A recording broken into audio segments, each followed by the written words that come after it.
Prince Harry's Invictus Games financial report for 2024 has finally been released. Let me explain what's wrong with it.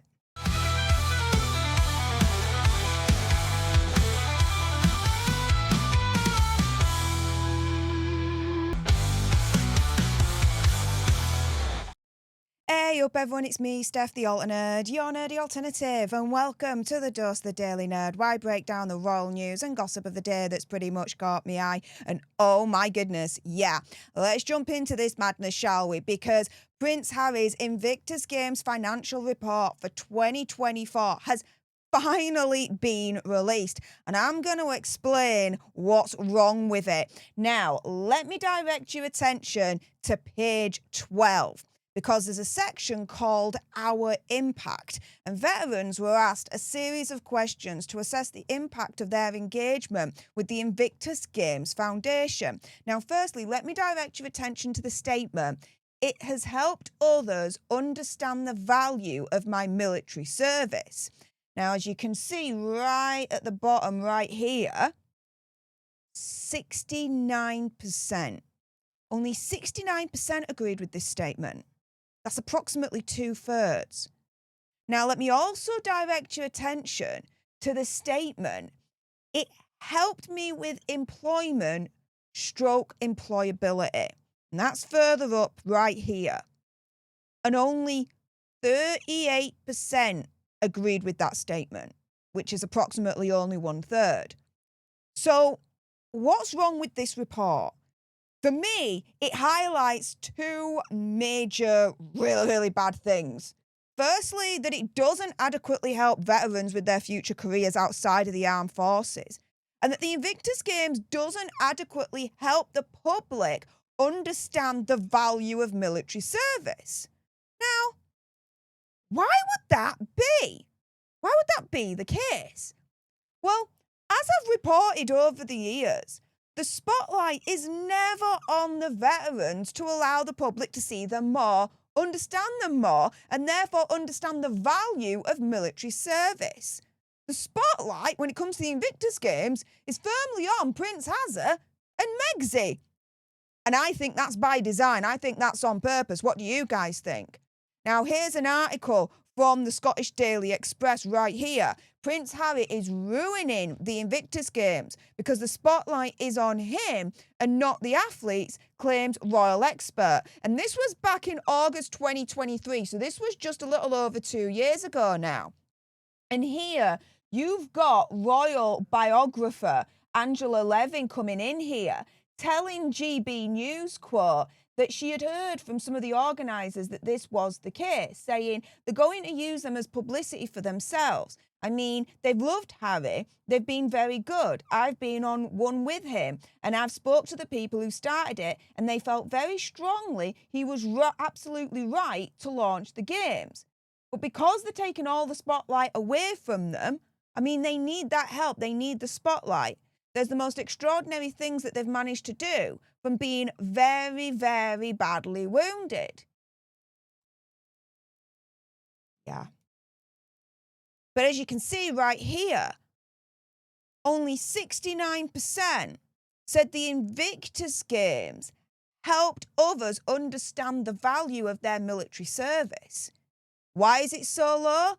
Well, as Angela Levin's been reporting over the last couple of years, because the spotlight's not on them in the first place for the public to understand the importance and value of their military service.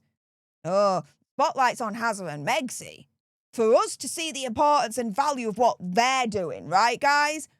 Now, this is the thing. The veterans, they've actually spoken out, essentially saying that they don't see Harry as one of them anymore. Again, we have Angela Levin here speaking to GB News. Prince Harry no longer on their wave. War veterans regretful at changing focus of Invictus Games, she claims. Now, in a discussion with Angela Levin, the host, Mark Dolan, said that the Games are one of Harry's great achievements but have become imperiled in recent years. Mark claimed, quote, about 2,000 ex-military have left the Games, as they say it's lost its original meaning. There are some former veterans who would like Harry to step down. Now, Angela Levin, she responded and said the following. It's become much too royal. Meghan makes the speeches. She actually led a march where some of the ex-military people were either physically, emotionally, or psychologically damaged, or all of it during the fighting. They were very upset about this because she knows nothing about how to march, and I think they don't want that. No, they don't. Clearly they don't. Of course they don't, right?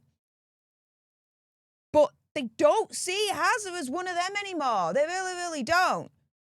And to be fair, he isn't called allegedly Bunker Harry for no reason, right, guys, as far as I'm concerned? But again, it comes back to this report right here, the Invictus Games Foundation financial report for 2024, where the veterans that were questioned, only 2/3, around about 69%, said that it's helped others understand the value of their military service. Why isn't it higher? Why isn't it higher from the Invictus Games? Why isn't it much higher in the 80s or 90s, right?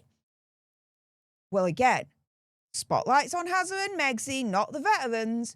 And the veterans are saying now that they don't really see Hazza as one of them anymore.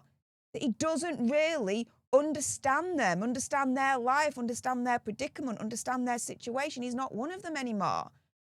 And now, when it comes to the Invictus Games itself, the organisation of it all, people are jumping ship. This is the most recent one, and the one that for me is extremely telling. Here, reported by the Daily Mail, war hero JJ Chalmers stands down as a trustee at Harry's charity, i.e. the Invictus Games Foundation. So when you have only 2/3 turning around and saying that the Invictus Games has helped others understand the value of their military service, right? And then you take into account, well, why is it only 2/3? Why is it so low in that regards for something like the Invictus Games? Well, it then starts to make sense when you see reports that the spotlight's on Hazza and Megxie for the Invictus Games and not the veterans.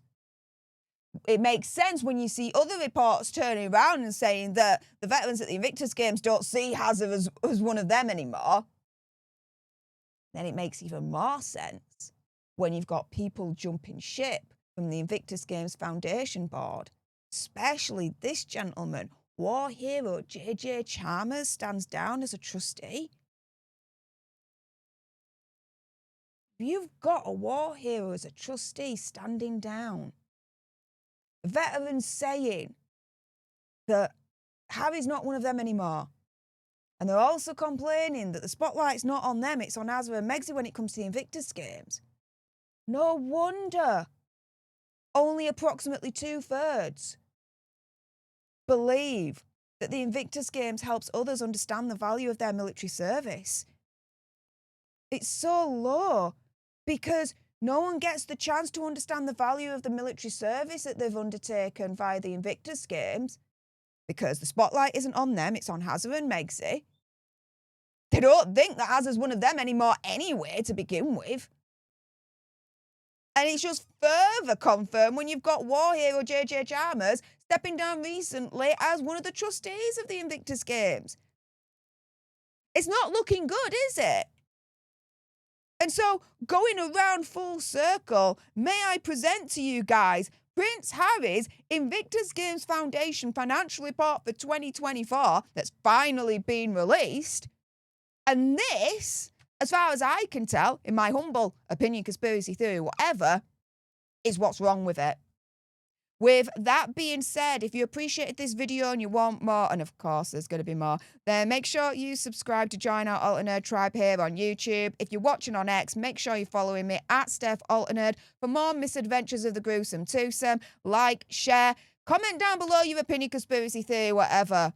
What do you guys think to this? Let me know in the comments down below. Thank you so much for tuning into this video. I appreciate all your faces. And until the next time, you guys, laters.